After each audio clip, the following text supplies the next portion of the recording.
to Wordy Nerd. I am Cookie, and it's that time again. Oh, it's Indiespensibles time. I am not going to follow my own advice, and I'm filming this later at night when I got off of work, and so I'm really tired. I have no idea how this will turn out, but I also knew I didn't want to go to bed until I knew what was in this month's Indispensable.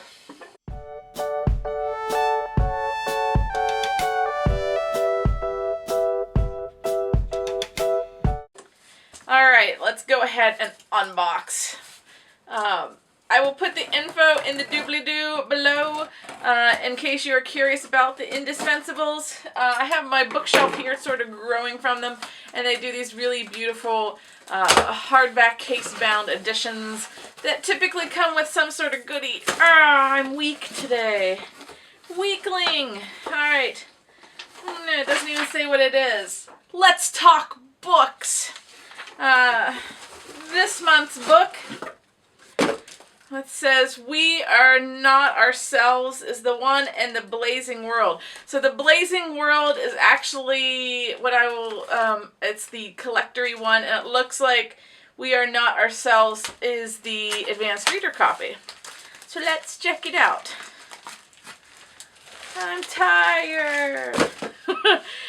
They always come with these little mini books. And it has a little bit about the box, the facts, and then an interview with the author. Let's get a little shot of that. Where is it? No photo this time. Ooh, this is nice. The little goodies. It looks like it's Songs of Myself by Whitman, and it's illuminated, and it looks like postcards. It is. So that's really awesome. I'll just pull out one. I really don't want to mess it out of the wrapper. Oh well. There we go. I'll stick it back in later. So it looks like illustrated parts of his works. I'll deal with that in a second. Here is our "We Are Not Ourselves." It is a novel by Matthew Thomas. Born in 1941 in Woodside, Queens. There's my cat. Let him sing you the song of his people.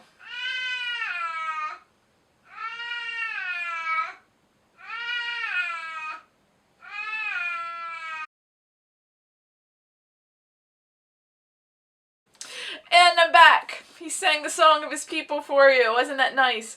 So born in 1941 in Woodside, Queens. Oops, I'll raise it up. And raised playing caretaker to her drinking Irish parents.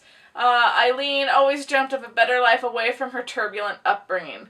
When she meets Ed Leary, a research scientist whose bearing is nothing like that of the men she's known, Eileen thinks she's found a man to deliver her to the cosmopolitan existence that she desires. After they marry, she encourages Ed to want more, a higher profile job, more prominent associates, a finer house, and the better neighborhood. But as the year passes, it becomes clear his growing reluctance is a part of a deeper psychological shift. Even as the Learys glimpse a rise in their station, the grand house Eileen has always coveted, an inescapable darkness enters their lives. Ed, Eileen, and their son Connell try desperately to hold together a semblance of the reality they have known and preserve against all odds the idea they have cherished of the future. That sounds actually pretty interesting. Actually, even though I know it's an advanced reader's copy, I quite like the texture of the cover. So I hope that they stick with that. So this looks really good. It's published by Simon & Schuster. The Blazing World by Siri Hustvedt, I'm going to guess is how you pronounce that. He has another song to sing.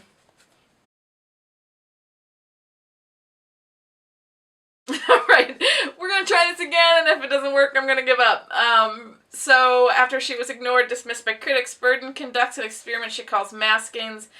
She presents her own art behind 3 male masks, concealing her female identity. It's really interesting, especially coming from the art world. So I'm going to love this book. I'm going to, I think, gobble this up. Usually I'm a little slower on these, but this sounds interesting.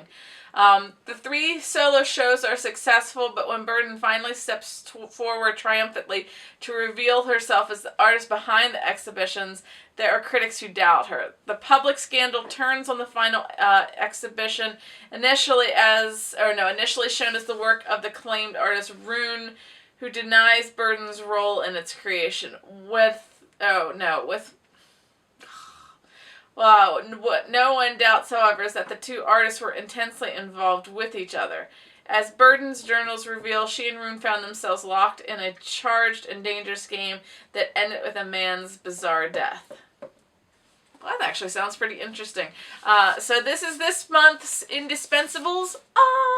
So if you're interested, check out that link in the doobly-doo. They come once a month, and I actually have not been disappointed yet. I quite love the concept of this. I know it's a little pricey. I think that's probably the only downside of that. But I ended up making this sort of decision when I started doing this sort of monthly book club with them, is that since I work in art and design and I teach specifically print design, that I wanted to support those that created really beautiful print products for the public. So pricey, yes, but in my opinion it is sort of worth it because it has a nice collection when it's done. Alright, so I'm exhausted. I'm going to sign off and I will see you next time. Bye. Knucklehead says bye too. Alright, and just a postscript on the Whitman postcards. They are actually produced through Tin House Books, which is from Portland, Oregon, and Brooklyn, New York. I'll put that link in the doobly-doo below too.